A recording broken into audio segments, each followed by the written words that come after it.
Nicola, can you hear me? Can you please talk?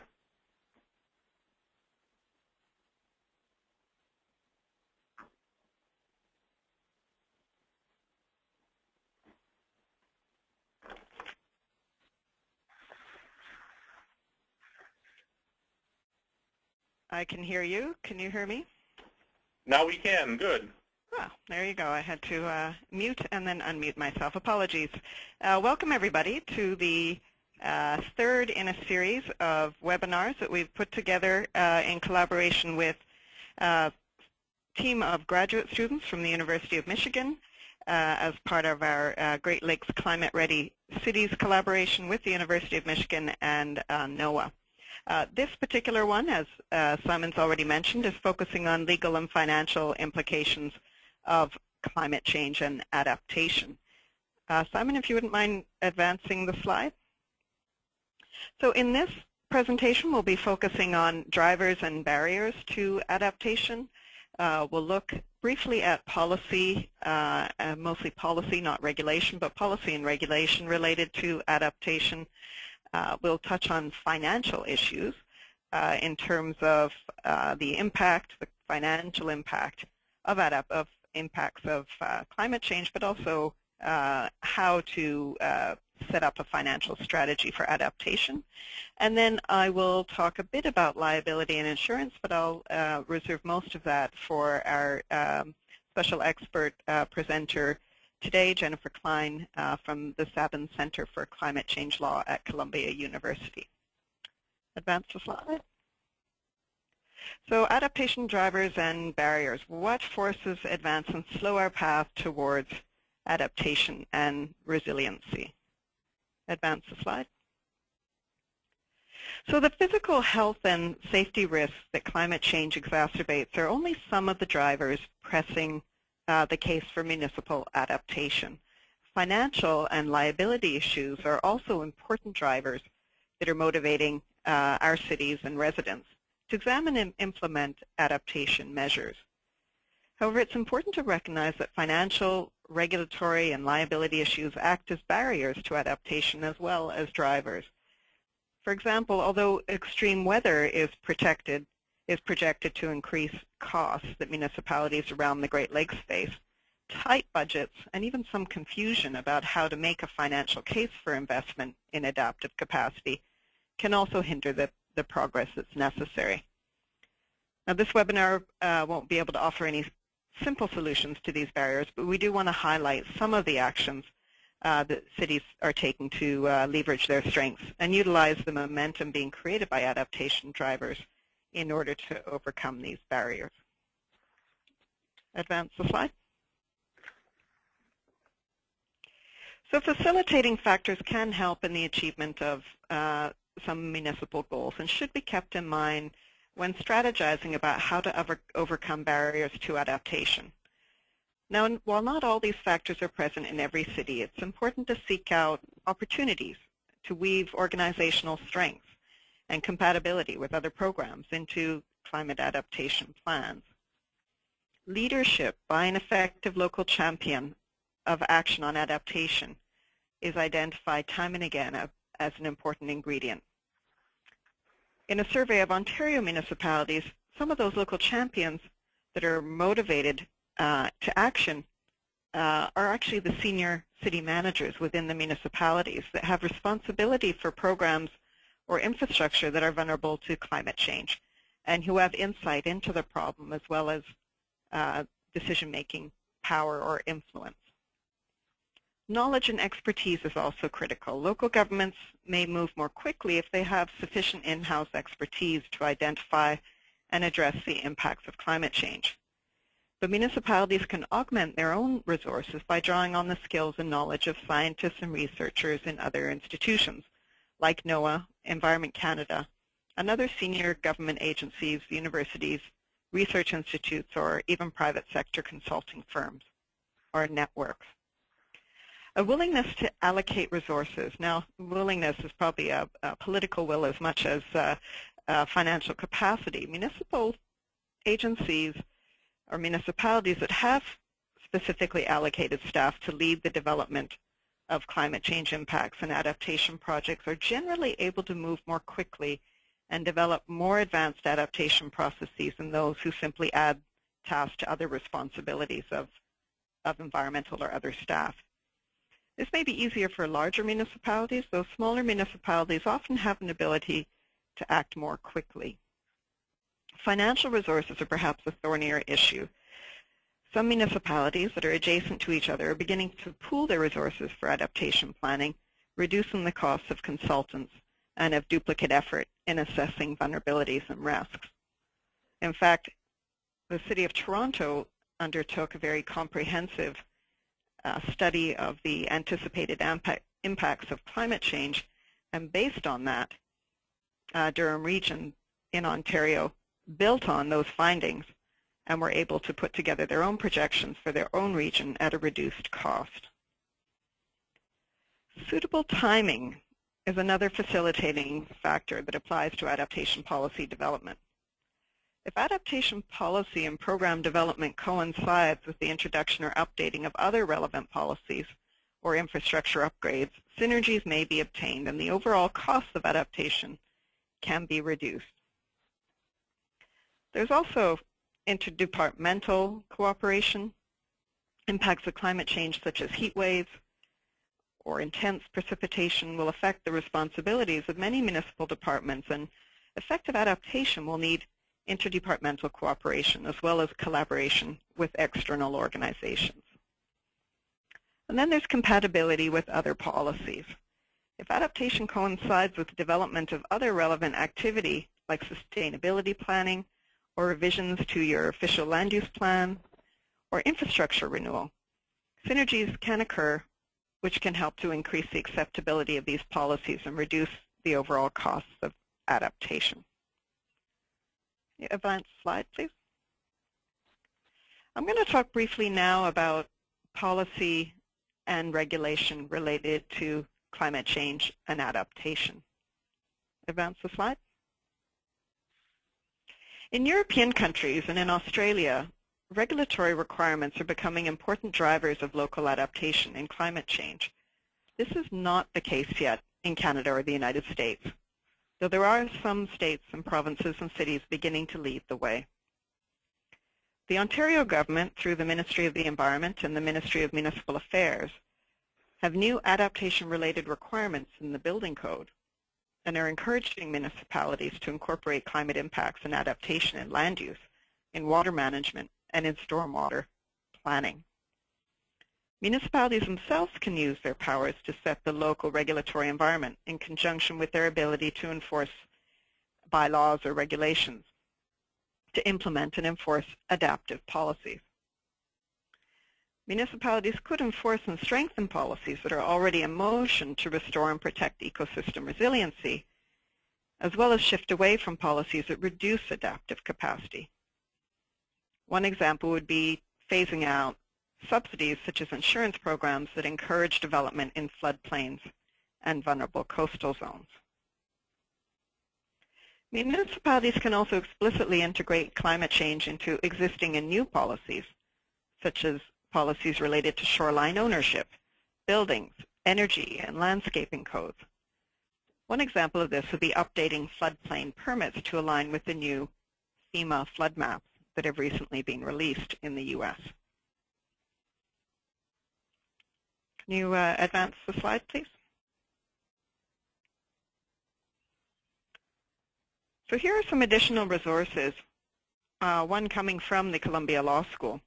That's a climate regulation tracker in the United States. And these will just give you some up-to-date information on what is occurring on the U.S. side related to policies and regulations related to climate change. And once this webinar is on our website, you'll be able to follow those links. If you could advance the slide, Simon. Let's turn to financial issues as barriers, as drivers, and as financing strategies. Advance the slide. So everybody knows that storms can inflict quite a lot of property damage and can also represent a threat to public health and even human health. Here are a couple of examples and images from our own member municipalities in the wake of extreme weather events. That image on the top is the town of Goderich in 2011 was hit very suddenly by a tornado in an area not known for tornado activity. One person was killed in their salt mining area in the port area, and the small town of Goderich, population I think 10 or 12,000, withstood $150 million worth in damages. The center of the town was very severely impacted. Flooding in Duluth in 2012 caused $100 million in damages, roads absolutely destroyed. And then flooding in Thunder Bay triggered, the thunderstorm triggered extensive flooding that caused damage to municipal infrastructure and facilities. And the large part of that was their wastewater treatment plant was knocked offline as a result of the flooding. The total estimated cost of the flood disaster event, $44 million. So you can see that there are enormous costs associated with extreme storms. To the next slide, please. And so in the face of these very steep costs, you tend to want to be proactive, but unfortunately the experience around the Great Lakes region has more often than not been more reactive. But even a reactive approach can get a one-time influx of funding as a result of reacting to a severe event. So responding to a crisis can actually bring in financial resources. But with no dedicated funds for adaptations available to municipalities, cities are left to figure out if they did want to adapt in advance, where would they go to? What existing operations budget line would they have to draw from to integrate adaptation measures into their operations?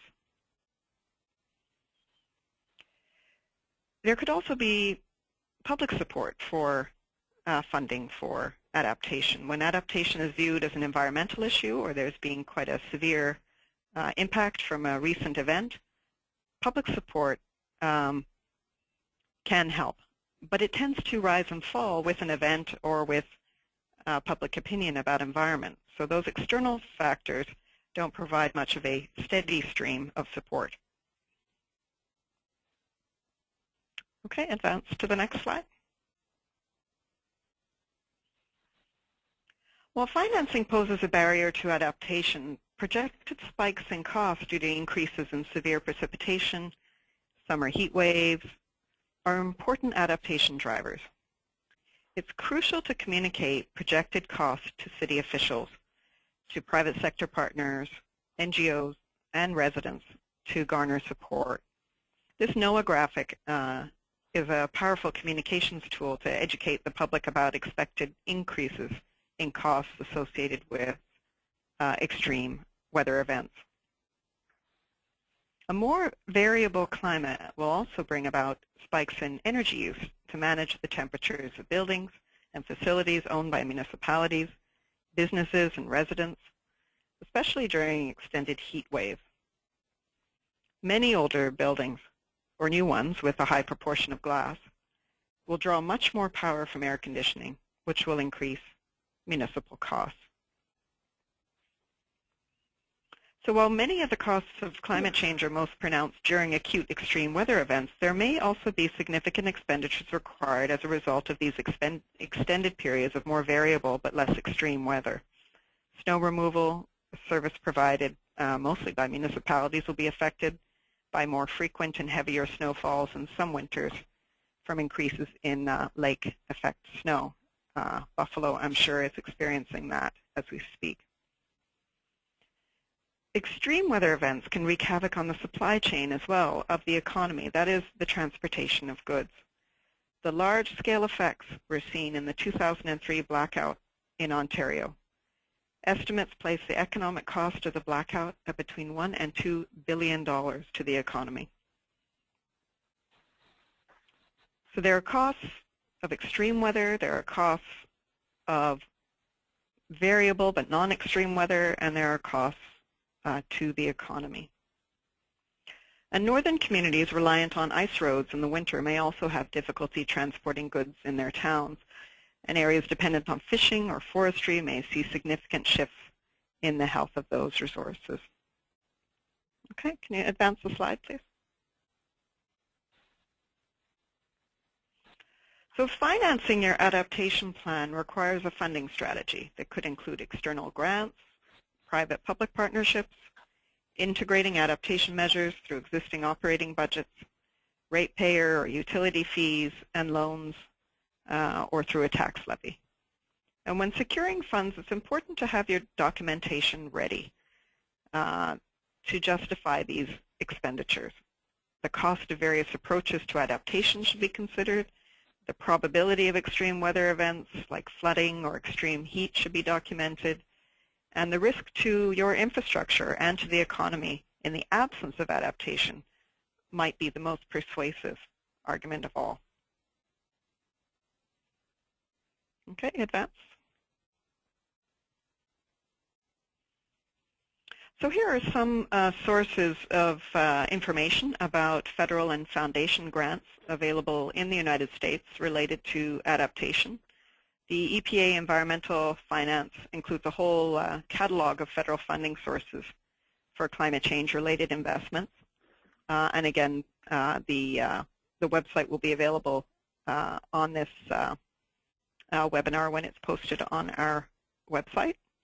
FEMA has its Hazard Mitigation Assistance Program, and Jennifer will be touching on that in just a moment. Department of Transportation and EPA has its Sustainable Communities Program.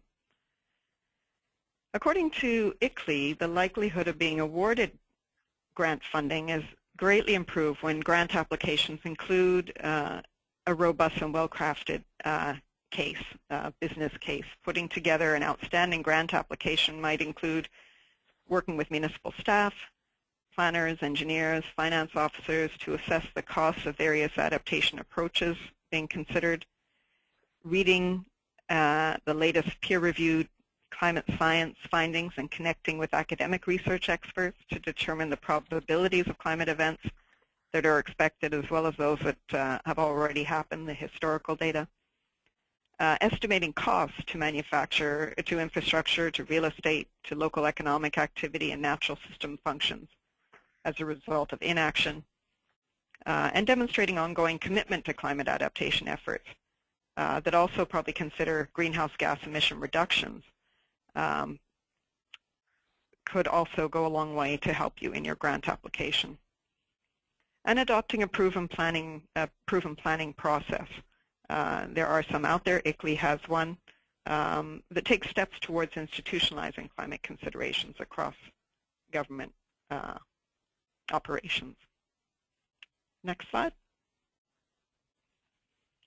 So here are again a couple of resources that can help you. The Climate Funding Opportunities provides a snapshot of what national and international funding opportunities are available.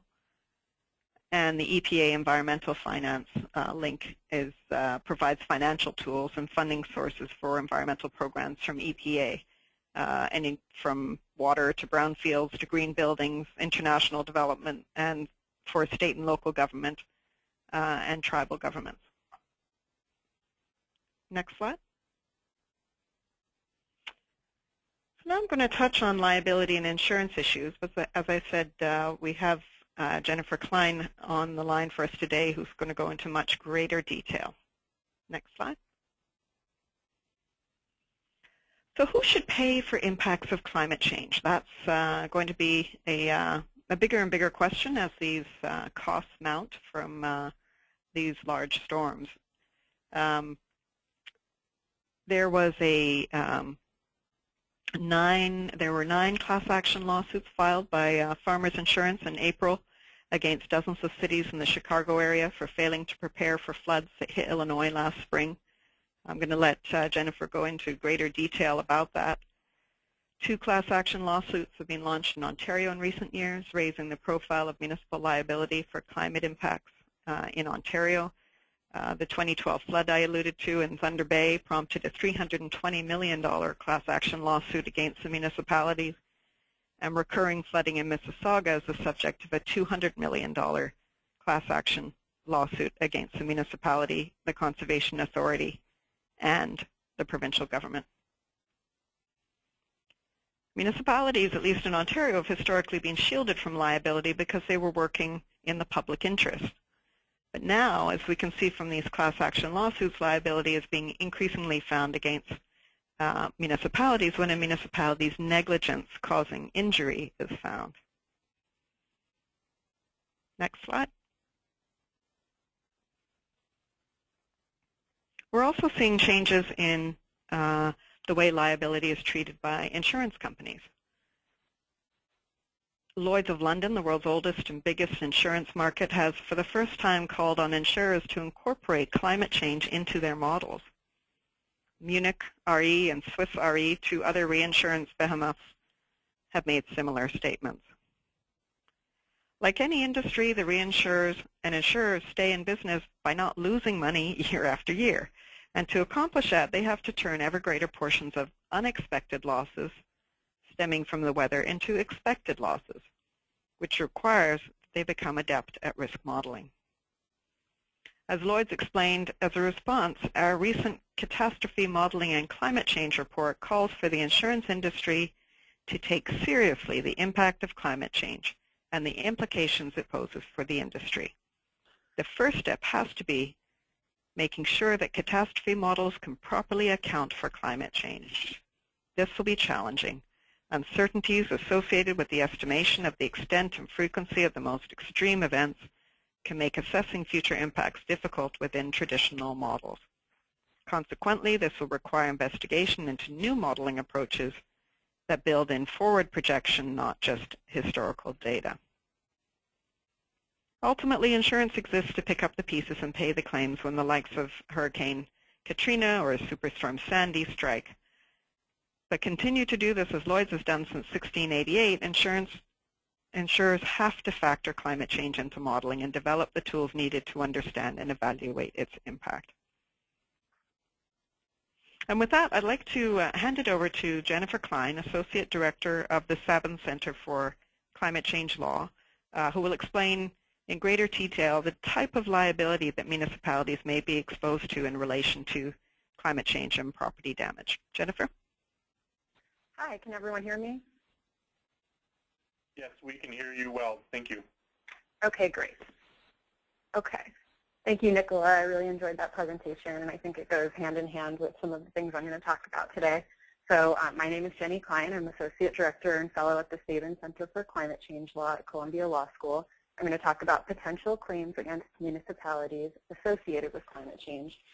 So first, I will talk about a couple of lawsuits that have been brought against governments after people suffered property damage due to flooding. Then I will discuss some hypothetical lawsuits that could be brought in response to severe weather events. And then I'm going to touch upon a rule that's been proposed by FEMA regarding consideration of climate change and state hazard mitigation plans. And so here's a spoiler alert. If there's one takeaway that I want you to have from this presentation, it's that local governments should be proactive about climate change adaptation. And that you can really look to Nicola's presentation about how to do that. But if you identify a potential hazard, such as flooding, make an informed decision about what steps to take and document your decision-making process.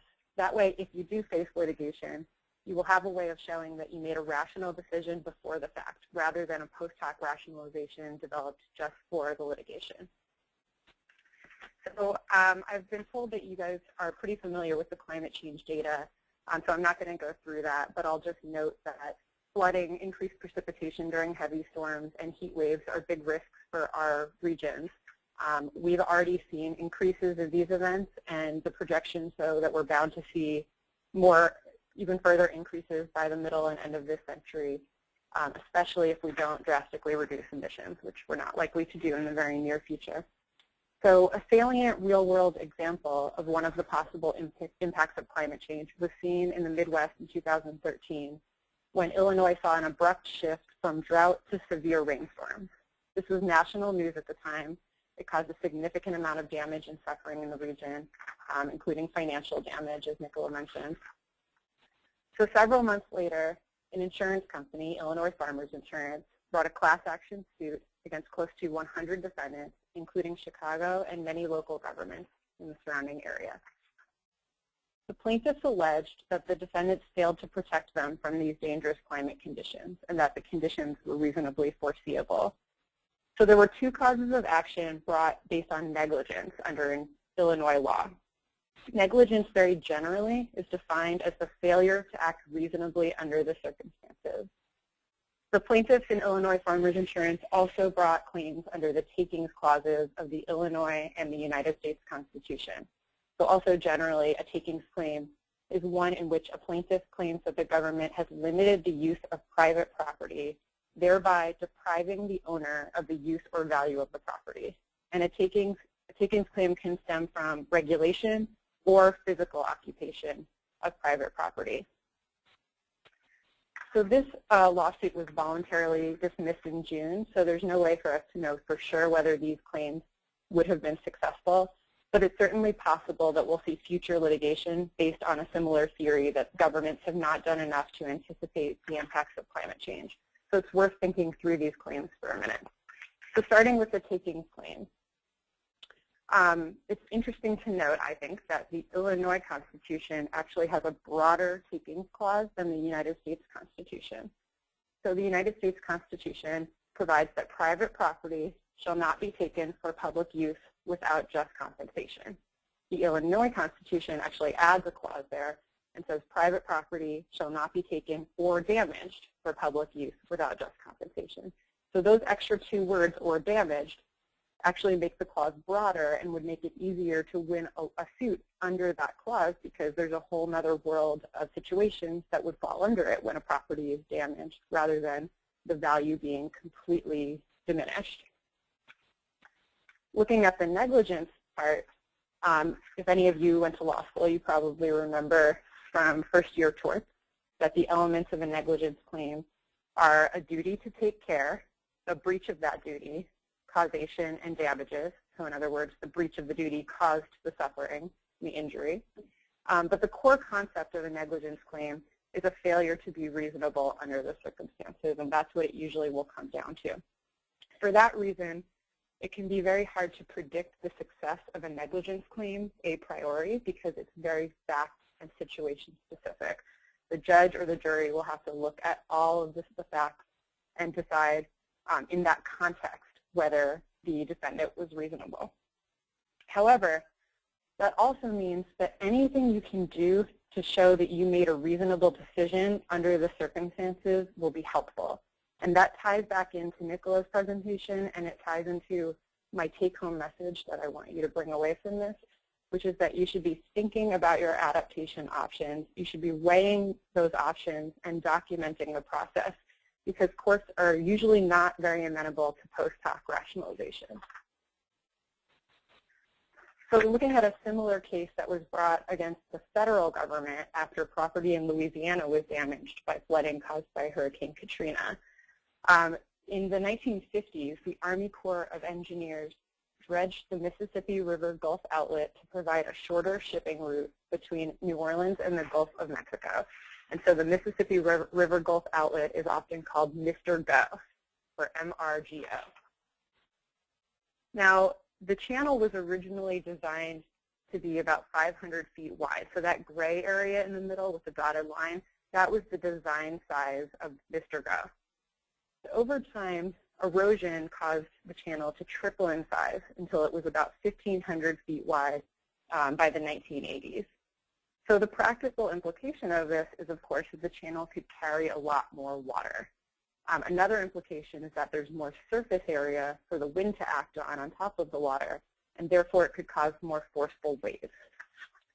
And so we see this in Hurricane Betsy in 1965, there was a ton of flood damage, and injured parties claimed that Mr. Go had become a conduit that allowed the storm surge to flood parts of the city.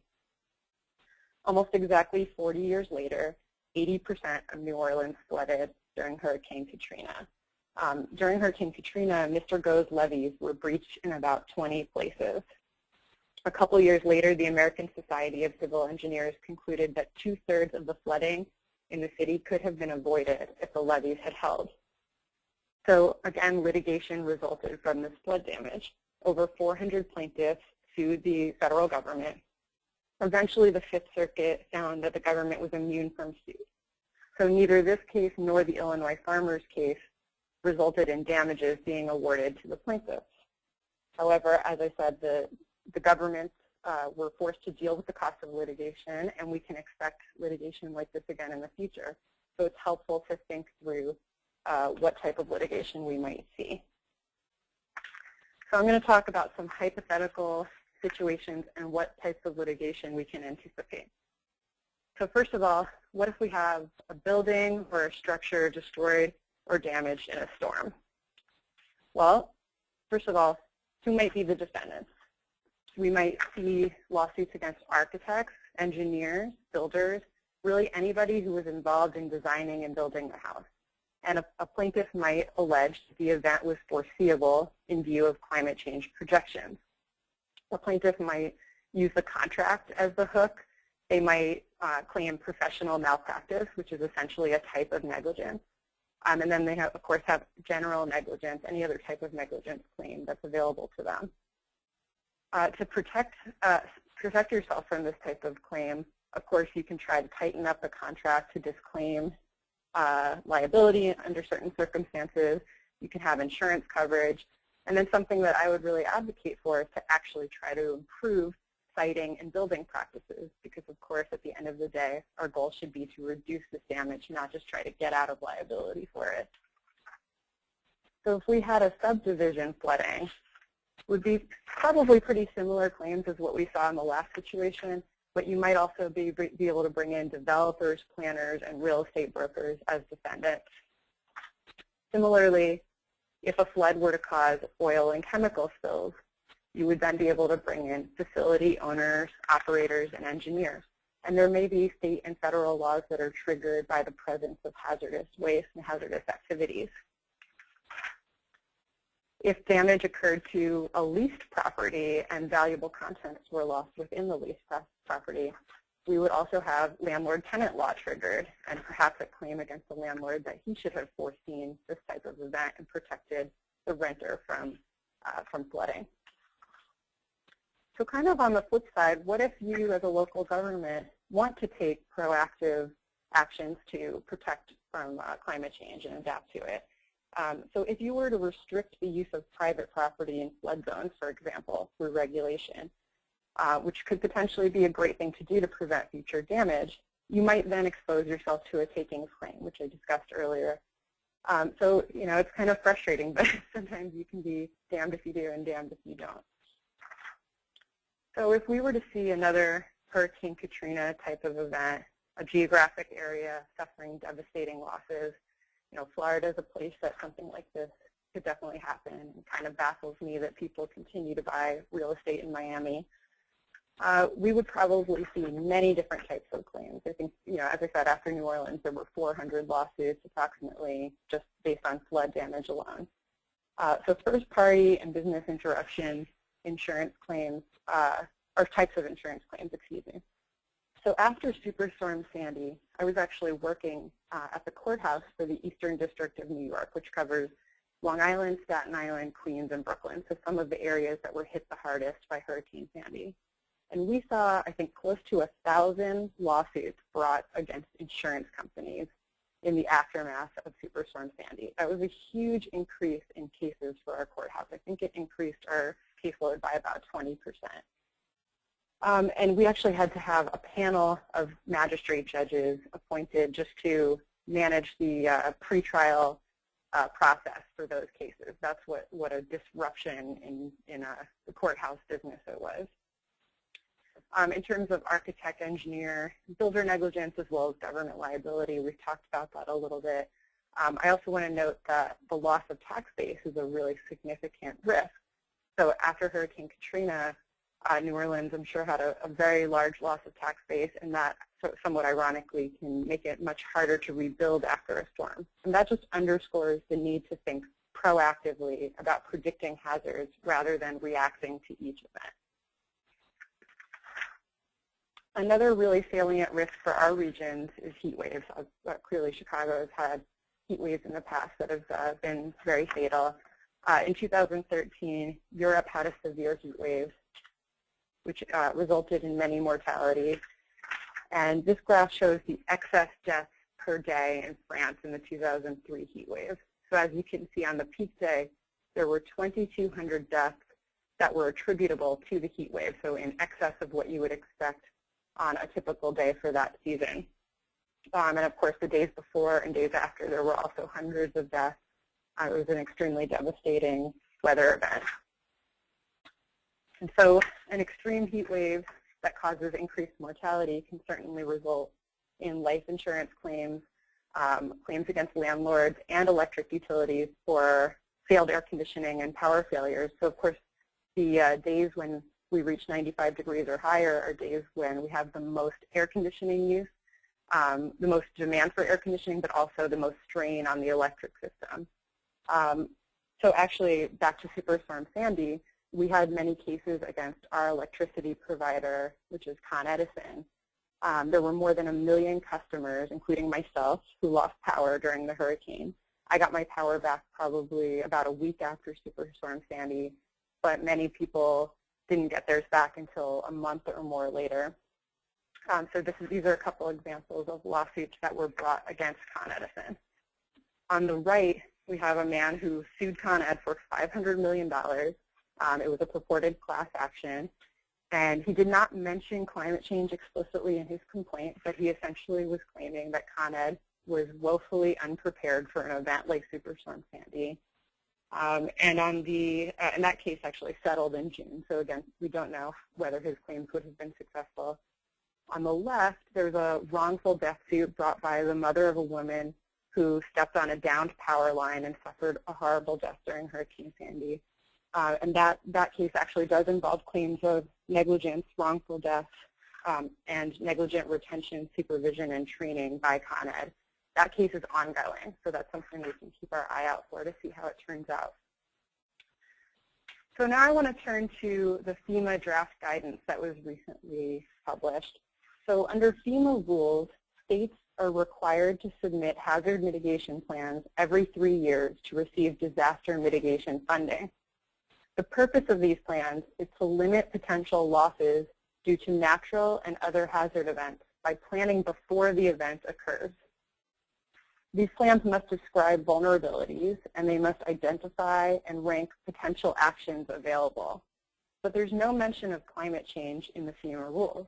And you can probably imagine that there's a real downside to considering only historic data when trying to project the probability of future hazards. This is a graph from a 2013 Sabin Center paper ranking states' their plans based on whether or not they addressed climate change. And so number 1 is the worst, number 4 is the best. Number 1 are states that have no discussion or an inaccurate discussion of climate. Number 4 are those states, that's the brown, that have a thorough discussion of climate change impacts, and 2 and 3 are in between those two. So just recently, on September 8th of this year, FEMA issued a draft guidance that does direct states to consider climate change when calculating the risk of future hazards. This rule is not yet finalized, so it's another thing for us to keep our eye out for. But it's interesting because I think it really provides a good model for local governments and for states to think through their risks. So as I've been advocating from the very first slide, you may be able to use this as a model to identify your risks, locate the data that's relevant to those risks. You know, sometimes there may be a lack of data, but just being able to identify where there's a lack of data can be helpful. You may only be able to do a qualitative analysis. But in both life and in litigation, it's best to base your decisions on data and be able to articulate a rational basis for your choices. On the other hand, rules like this would make it much harder to claim that you did not know what was coming. So the reasonably foreseeable element of a lawsuit might be less on your side, although I might argue that there's enough data out there that that's already not a very strong argument. So in sum, the takeaway is don't wait to be sued. Be proactive. Your goal really should be to minimize impacts in light of all the other things you have to think about while governing. But any of those trade-offs that you make, that is something that you should be able to articulate to a court, and you should be able to articulate it to your citizens.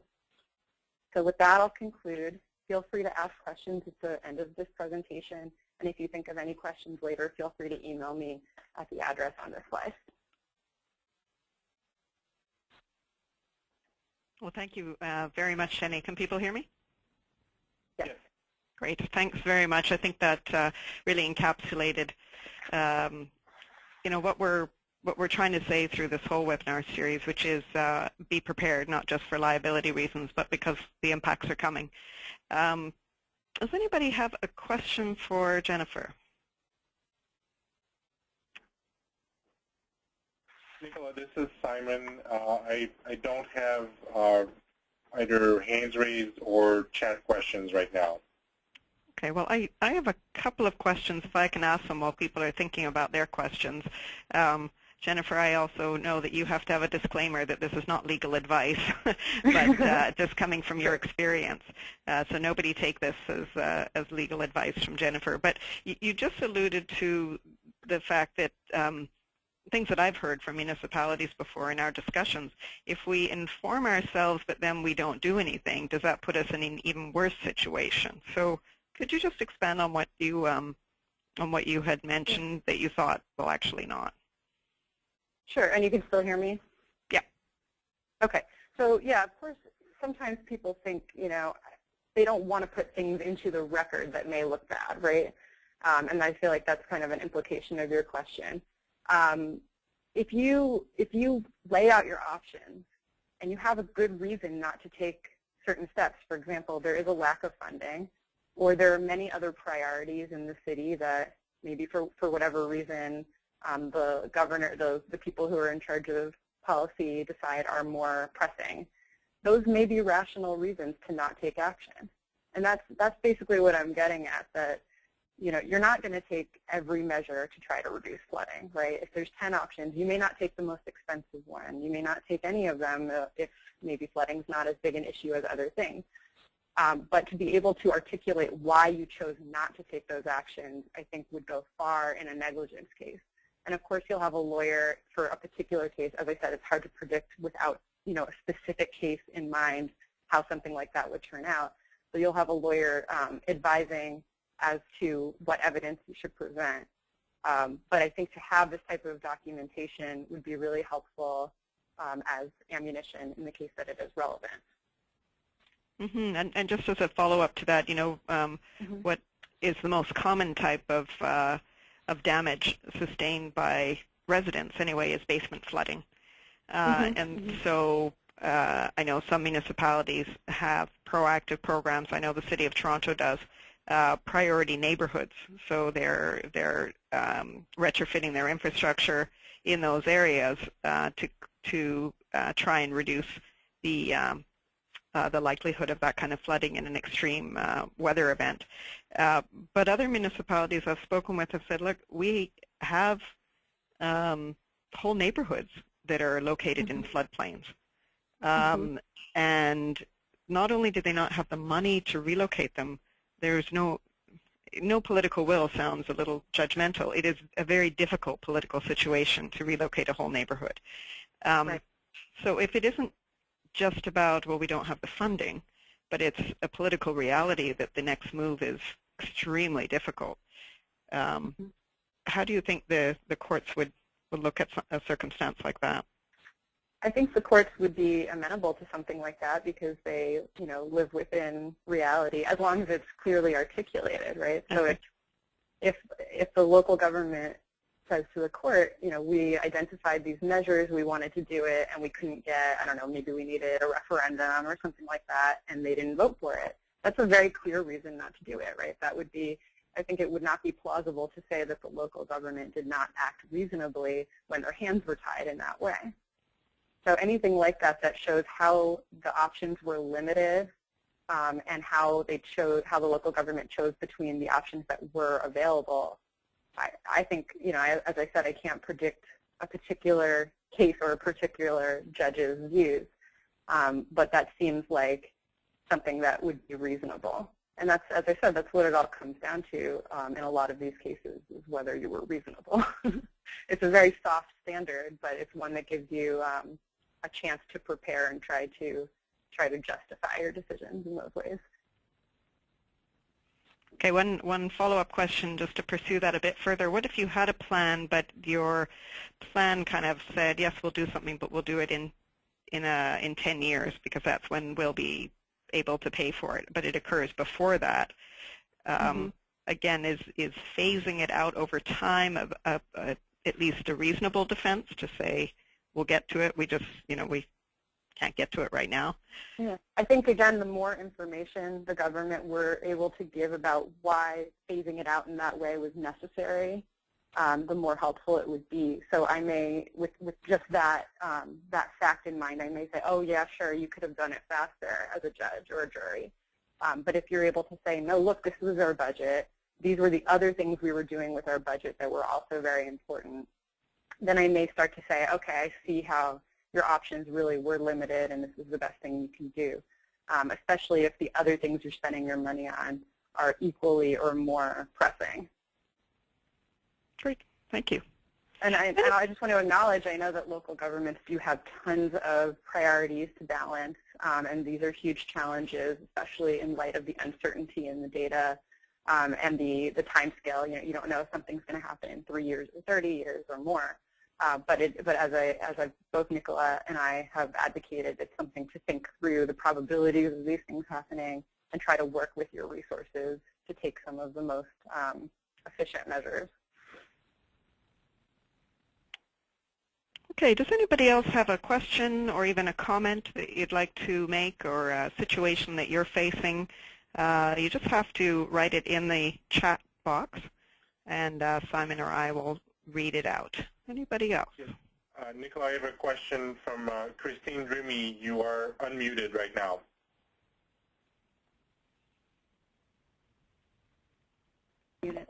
Hi. My question was, sorry, Nicola, I didn't mean to talk over you there. My question was about the slide you did, Nicola, that showed the American resources and grants. I didn't notice the equivalent slide for Canada. Well, that's because we had a debate internally about this. We had our adaptation series of webinars earlier this year, primarily for an Ontario audience because it was funded by the Government of Ontario.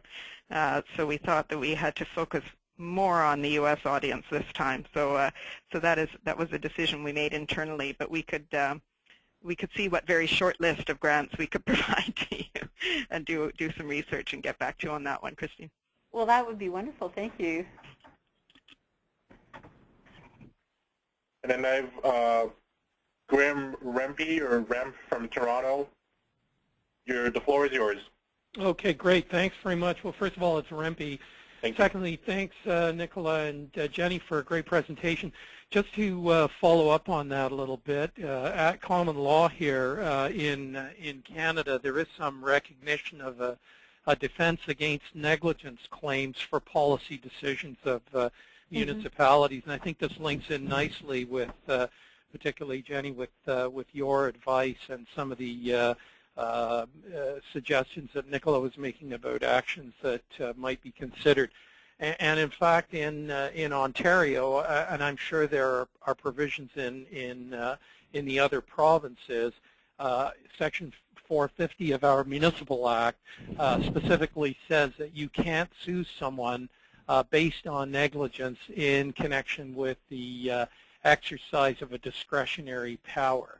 And so if municipalities come forward with sort of the background information, and this speaks too to the issue of phasing in. If you have some rationale for it and you present it as a policy that's adopted by the municipal council, then I think you're quite a ways down the road of being able to convince a court that, you know, these were decisions that were informed and were made on, you know, legitimate financial and social and policy reasons behind it. So I think I think that's a really great point, and I just want to note that in the Hurricane Katrina case that I mentioned, that was the reason for immunity for the federal government. The Fifth Circuit found that the federal government was immune under the discretionary function exemption to the Federal Tort Claims Act. So it's a very similar law to what you mentioned. Thanks. Any other questions? I don't have any more on the chat or hands raised. Okay, well, hearing none, thank you very much, all of you, for joining us. I want to say a very special thank you to Jennifer Klein from the Sabin Center for Climate Change Law.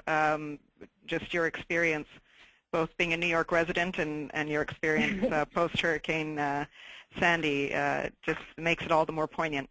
So thank you very much for your expertise and for your advice. And thank you all Cities Initiative members for being on the line today. Simon, can you just remind me of the date of our next webinar? Yes, it is going to be December 3rd, and we'll be talking about adaptation for vulnerable populations.